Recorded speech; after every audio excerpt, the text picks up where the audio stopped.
बिस्मिल्लाहिर्रहमानिर्रहीम। अस्सलामु अलैकुम वरहमतुल्लाहि वबरकातुहू। रोज़ाना सिर्फ एक तस्बीह इन्ना लिल्लाहि व इन्ना इलैहि राजिऊन पढ़ने की फजीलत। मोहतरम नाजरीन, एक हदीस है जिसका मफ़हूम कुछ इस तरह है कि एक मरतबा रसूलुल्लाह सल्लल्लाहु अलैहि वआलिहि वसल्लम का चिराग बुझ गया, तो रसूलुल्लाह सल्लल्लाहु अलैहि वआलिहि वसल्लम ने इन्ना लिल्लाहि व इन्ना इलैहि राजिऊन पढ़ा। किसी ने कहा, रसूलुल्लाह सल्लल्लाहु अलैहि वसल्लम, क्या चिराग का बुझ जाना भी कोई मुसीबत है?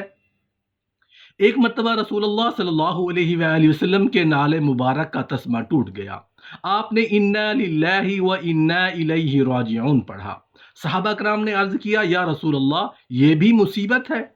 रसूलुल्लाह सल्लल्लाहु अलैहि वसल्लम ने फरमाया कि मोमिन को जो अमर नागवार पहुंचता है वही मुसीबत है। रसूलुल्लाह सल्लल्लाहु अलैहि वसल्लम ने फरमाया, जी हाँ, जिस बात से भी ईमान वाले को दुख पहुंचे वो मुसीबत है।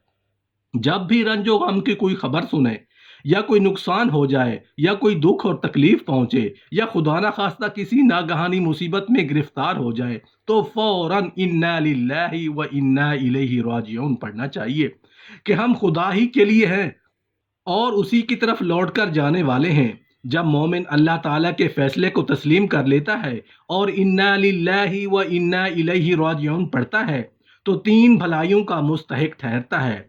पहली अल्लाह की नवाजिशें हैं, दूसरी रहमत और तीसरी हिदायत याफ्ता होने की सनद। नबी करीम सल्लल्लाहु अलैहि वसल्लम ने यह भी सिखलाया है कि मुसीबत के वक्त अल्लाह ताला को पुकारा जाए, अजर सवाब का सवाल और मुसीबत के बदले अच्छाई तलब की जाए। मोहतरम नाजरीन, आज की इस वीडियो में हम आपको बताएंगे कि इन्ना लिल्लाहि व इन्ना इलैहि राजिऊन पढ़ने की क्या फजीलत है, और ख़ुसूसन ये भी बताएंगे कि इस कलमे के पढ़ने से इंसान क्या कुछ हासिल कर सकता है। इन्ना लिल्लाहि व इन्ना इलैहि राजिऊन के खजानों, अल्लाह के खजानों में से एक खजाना है, और उस खजाने की फजीलत जानकर आपको बेहद खुशी होगी। ये सब तो हम जानते हैं कि जब किसी की वफ़ात का इल्म हो तो उस पर इन्ना लिल्लाहि व इन्ना इलैहि राजिऊन पढ़ना चाहिए। ये एक तरह से अल्लाह की रज़ा पर राज़ी होने की अलामत है, और दूसरी तरफ उस हकीकत का एतराफ़ है कि उस शख्स की तरह हम सब ने भी अपने खालिक के पास चले जाना है। मुसलमान अमूमन ये दुआ किसी की वफ़ात का सुनकर पढ़ते हैं। बहुत सों को इस आयत का मतलब भी नहीं मालूम होगा, हालांकि इस आयत मुबारका में अल्लाह करीम की हिकमत की खुली निशानी मौजूद है, और ये गम और परेशानी में घिरे हुए लोगों की दिल जोई फरमाती है। इस हवाले से हमारे यहाँ ये मशहूर हो गया है कि सिर्फ किसी की मौत पर पढ़ना मसनून है, हालांकि वाकया ये है कि किसी भी नुकसान की सूरत में उसे पढ़ना मसनून अमल है। इसके अलावा अहादीस में उसके फ़ज़ाइल भी मौजूद है। मसलन हज़रत अबू मूसा अशअरी रज़ियल्लाहु अन्हु से रिवायत है कि रसूलुल्लाह सल्लल्लाहु अलैहि वसल्लम ने फरमाया कि जब किसी इंसान का बेटा फौत हो जाता है तो अल्लाह ताला फरिश्तों से कहते हैं कि तुमने मेरे बंदे के बेटे की रूह कब्ज़ कर ली। फरिश्ते कहते हैं, हाँ। अल्लाह ताला पूछते हैं, उस पर मेरे बंदे ने क्या कहा? फरिश्ते कहते हैं, उसने आपकी हम्द बयान की और इन्ना लिल्लाहि व इन्ना इलैहि राजिऊन पढ़ा। अल्लाह ताला फरमाते हैं, मेरे बंदे के लिए जन्नत में एक घर बनाओ और उसका नाम बैतुल हम्द रखो। तिरमिज़ी में है। उसके अलावा पढ़ने का एक फ़ायदा ये भी है कि उसकी फजीलत से अल्लाह ताला उससे बेहतर बदल अता फरमाते हैं। इस हवाले से रिवायात में हज़रत उम्मे सलमा रज़ी अल्लाह अन्हा का वाक़या पेश खिदमत है कि जिनको पढ़ने की बदौलत रसूलुल्लाह सल्लल्लाहु अलैहि वसल्लम का साथ नसीब हुआ।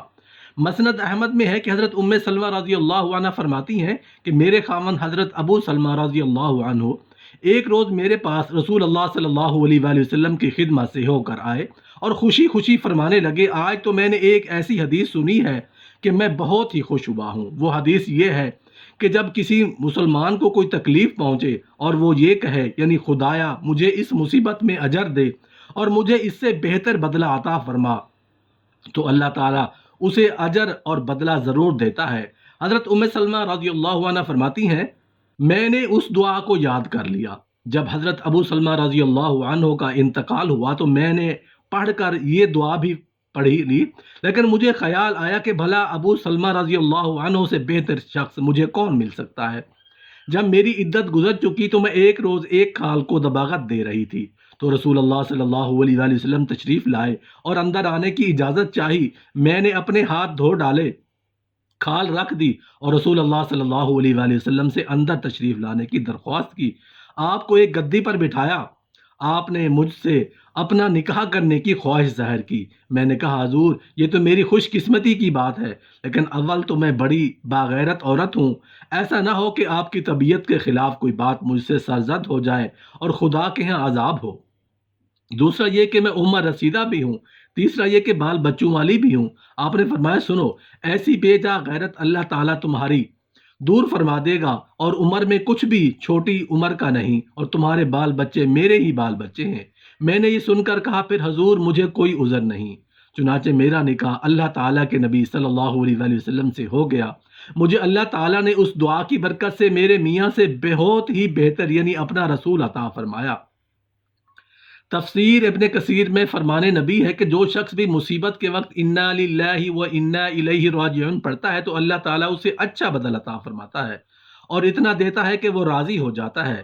ایک اور مکان پر رسول اللہ صلی اللہ علیہ وآلہ وسلم نے فرمایا کہ ایمان والوں پر پے در پہ مصیبتیں پڑتی رہتی ہیں، کبھی صدمہ جان پر ہے، کبھی مال میں نقصان ہے، اور یہ اس کے گناہوں کا کفارہ ہوتی رہتی ہیں، یہاں تک کہ اللہ تعالیٰ کے پاس گناہوں سے پاک ہو جاتا ہے۔ رسول اللہ صلی اللہ علیہ وآلہ وسلم تو اس آیت کے وسیلے سے رحم اور اعانت طلب فرماتے تھے۔ سورۃ البقرہ میں اللہ تعالیٰ کا فرمان ہے، یعنی انہیں جب کوئی مصیبت آتی ہے تو کہتے ہیں کہ ہم تو خود اللہ تعالیٰ کی ملکیت ہے اور ہم اس کی طرف لوٹنے والے ہیں۔ احادیث میں منقول ہے کہ سفیان رضی اللہ عنہ نے جب دیکھا کہ ام المومنین حضرت عائشہ صدیقہ رضی اللہ عنہ قافلہ سے پیچھے رہ گئی ہیں تو انہوں نے اس موقع پر انا للہ و انا الیہ راجعون پڑھا تھا۔ گویا یہ بات حق ہے، گم شدگی یا مصیبت کے عالم میں اس آیت کو پڑھا جائے تو اللہ کریم ضرور مدد فرماتے ہیں۔ راستہ بھٹک جانے پر راستہ مل جاتا ہے۔ اس آیت کو علم کے طور پر بھی پڑھا جاتا ہے اور گمراہی سے بچنے کے لیے بھی بزرگان دین کا یہ معمول کا وظیفہ ہے، اور جو وہ نفس کی سرکشی سے بچانے کے لیے بکثرت پڑھتے ہیں، خاص طور پر گم شدہ اشیاء کی تلاش میں پریشان ہونے والوں کو پڑھانا چاہیے۔ اسی طرح یہ بھی آپ کو بتاتے چلیں کہ امتحانات یہ کسی ایک انٹرویو کے دوران گھبراہٹ اور وسوسے پیدا ہونے لگیں تو انا للہ و انا الیہ راجعون کا ورد کرنا شروع کر دیں۔ چھوٹی بڑی جانی مالی پریشانی کے موقع پر یہ کلمات پڑھنے کی فضیلت اور ثواب کا تذکرہ بکثرت احادیث میں موجود ہے۔ حضرت سعید ابن جبیر رضی اللہ عنہ فرماتے ہیں اس امت کو مصیبت کے موقع پر جو کلمہ اس کو درجہ دیا گیا ہے اس سے پہلے کسی امت کو یہ نہیں ملا۔ پڑھنے سے اس کی بدولت گمشدہ اشیاء مل جاتی ہے، اور جب حد سے زیادہ پریشان ہو تو اس کی تسبیح پڑھنے سے دل سے بوجھ اتر جاتا ہے۔ اللہ کریم اس بندے سے خوش ہوتے ہیں جو مصیبت کے وقت انا للہ و انا الیہ راجعون پڑھتا ہے۔